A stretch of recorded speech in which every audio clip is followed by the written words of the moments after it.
देखिए, भारत में हर साल लगभग 18 से 20,000 लोग कम से कम 18 से 20,000 लोग कम से कम मौत हो जाती है। किसके कारण? तो रेबीज के कारण। अभी रेबीज क्या होता है वह सब अभी बताता हूँ कि क्या होता है। ज्यादातर इंडिया में जो रेबीज फैलता है 99% कुत्ते के काटने से होती है।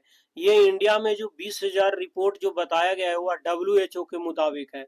पूरे वर्ल्ड में देखेंगे तो 60,000 लोगों को रेबीज के कारण मौत होती है। रेबीज कैसे फैलता है? आदमी जागरूक नहीं रहता है, उसके कारण भी होता है। थोड़ा बहुत मजाक में ले लेता है, कुत्ता के बच्चा को गोद में उठा लिया, खिलाने लगा, जरी मनी दांत भी गड़ाया तो उसको लगता है क्या हुआ, कुछ होगा थोड़े। और कुछ दिन के बाद जब वह रेबीज फैलता है पूरे बॉडी में तो फिर बचना मुश्किल हो जाता है, क्योंकि ये सीधा ब्रेन को इफेक्ट करता है रेबीज। वो सब मैं कारण अभी बताता हूँ। ये चर्चा में कब आया? जब यह एक खिलाड़ी जो है, देख रहे हैं ना, मात्र 22 साल का एक लड़का है जो स्टेट लेवल तक ये खेल चुका है, और इसकी मौत हो गई। एक कुत्ते के बच्चे को नाले में से निकालने के क्रम में थोड़ा सा दांत कटा गड़ा दिया, ये ध्यान दिया नहीं और इसको मौत हो गई। तड़प तड़प कर इसका मौत हो गया है। गाँव में काट भी लेगा तो कहेगा है क्या होगा इतना तुमसे, लेकिन इसका क्या रिपोर्ट है, क्या मने है, उस सब अभी हम आपको बता देता हूँ। ये तो कबड्डी प्लेयर था, इसका नाम ही था ब्रिजेश सोलंकी।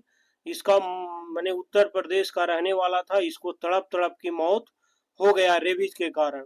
मात्र ये 2 महीना पहले ही इसको कुत्ते काटा था। ये नाला में था, नाले से निकाल रहा था, उसी समय उंगली में जो कुत्ता का बच्चा था वह दांत गड़ा दिया, और इस पर ही ध्यान नहीं दिया। देखा कि है जरा मना तो है ही। और 26 जून को, इसी 26 जून को उस जब खेल रहा था अपना ये कबड्डी, तब क्या हुआ कि उसकी उंगली पर सनसनाहट हुआ। उसके 2 ही दिन बाद पानी और फिर हवा से उसको डरने लगा। क्योंकि जिसको रेबीज की बीमारी होती है उसको हाइड्रोफोबिया हो जाता है।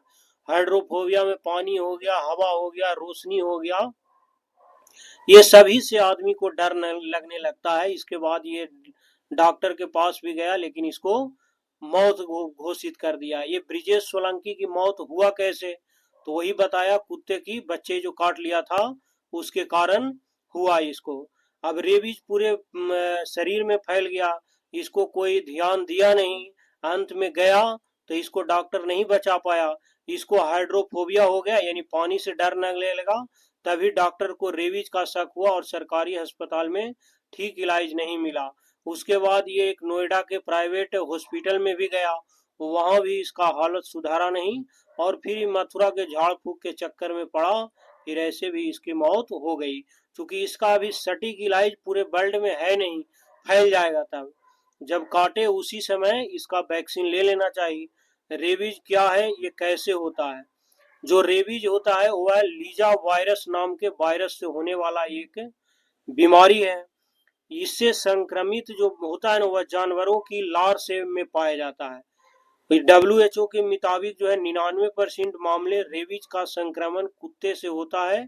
इसके अलावा जो गर्म खून वाले अन्य जंगली जानवर हैं, जैसे चमगादड़ है, लोमड़ी है, सियार है, भेड़िया है, ये सब के कारण भी होता है। बिल्ली, गाय, भैंस, बकरी या घोड़े जैसे पालतू जानवरों में भी रेबीज का वायरस हो जाता है। ये वायरस इंसानों में 3 तरीकों से आता है। पहला तो आता है रेबीज से संक्रमित जानवर के काटने या खरोच से आता है।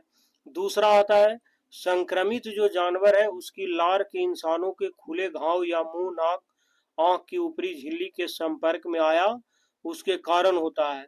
कुछ मामले में तो रेबीज से संक्रमित किसी अन्य इंसान के संपर्क में भी आने से ये हो जाता है। तो ये था। फिर रेबीज के वायरस की खासियत क्या है कि ये इंसान के शरीर में जब आता है तो खून के बजाय ये सीधे नर्वस सिस्टम पर हमला कर देता है। और नर्वस सिस्टम का केंद्र हमारा क्या है? दिमाग है। इसीलिए संक्रमण आखिरी तक दिमाग में पहुंचता है। हालांकि वायरस के दिमाग तक पहुंचने की स्पीड थोड़ी कम रहती है। उसके बाद जो डॉक्टर बता रहा था, आम तौर पर कुत्ते के टांग या हाथों में काटने के बाद इसे दिमाग तक पहुंचने में 14 दिन लगते हैं। हालांकि अगर कुत्ते ने दिमाग के करीब यानी गर्दन सिर या चेहरे पर काटा है तो किसी बच्चे को काटा है तो वायरस 4 से 7 दिनों में दिमाग पर असर पड़ता है।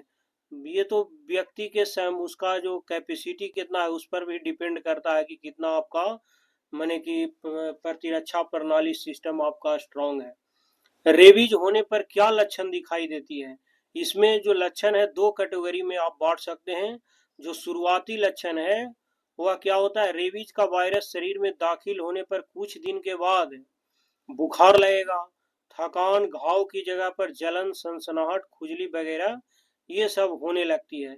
गंभीर लक्षण दूसरा कैटेगरी में क्या है कि मरीज को पहले पानी से डर लगता है, पानी पिलाने पर उसका गला चोक होने लगता है, इसके बाद हवा और रोशनी से डर लगने लगता है, इसके अलावा उसको घबराहट होगा, भ्रम, बहुत ज्यादा लार बनना और आखिर में पैरालिसिस, लकवा मार देता है, फिर व्यक्ति की मौत हो जाती है। तो ये इसकी खतरनाक बीमारी है, ये बहुत ही ज्यादा डेंजरस है। ये रोगी को हवा और पानी से डर क्यों लगने लगता है? इसका कारण ये है कि तंत्रिकाओं यानी नर्वस तक पहुंचते हुए रोगी के दिमाग और रीढ़ की हड्डी तक ये वायरस जो है रेबीज वायरस पहुंच जाती है।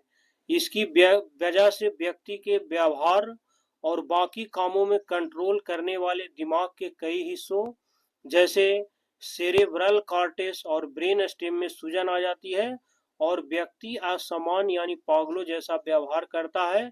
जब दिमाग तक वायरस पूरी तरह हावी होता है तो लकवा मार जाता है, उसके बाद व्यक्ति को मौत हो जाता है।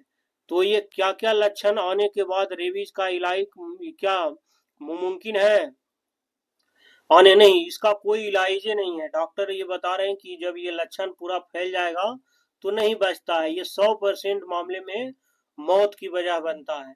दुनिया में हर साल 55,000 से ज्यादा लोगों की मौत रेबीज के कारण होती है। 18 से 20,000 मौतें भारत में होती है। करीब 60% तक 15 साल से कम उम्र के बच्चे हैं, क्योंकि ज्यादातर मामले में या तो बच्चे बताते ही नहीं हैं या फिर डॉग बाइट के मामले को गंभीरता से लेते ही नहीं है। इसको वैक्सीन दिया भी जाता है। अगर रेबीज का इलाज नहीं है तो कुत्ता काटने पर क्या करें?